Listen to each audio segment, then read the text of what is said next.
Welcome to HBRV Lifestyle. This is the 2024 Surveyor Legend 260 BH.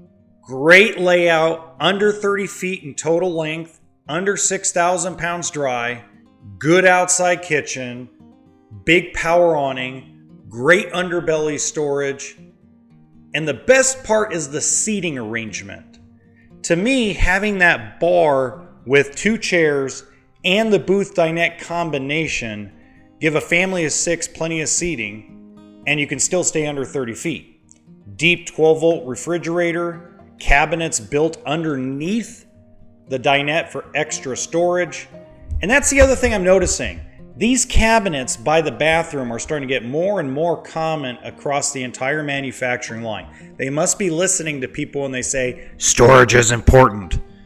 Including the flip-up bunk and the back door to the trailer to fit more stuff like coolers and chairs, barbecues, etc. Bicycles maybe. Big shower, good chicken wing space around the toilet, and an incredible amount of counter space in the kitchen. My complaint, and it's my only complaint, I think they could have made the cabinets taller. I think you could have put maybe one drawer by the stove and maybe just make that cabinet taller for pots and pans. I like pozole. You need a tall cabinet or tall pot to cook pozole.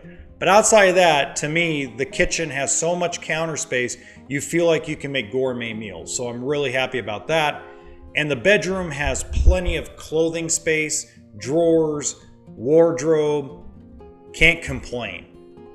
The drawers underneath the bed, I'm not really sure if I'm excited about that or not, but I'll say it, time will tell. Tell me what you think in the comments section. Now, last thing I really want to go over on this trailer is the fact that I'm not usually impressed by Surveyor. I've sold them for years, but this layout impressed me. All the hidden little goodies and a reasonable tag on it, I'm pretty excited. I really am. I think folks are going to enjoy this. And then top right hand corner, I think you'll enjoy that walkthrough as well.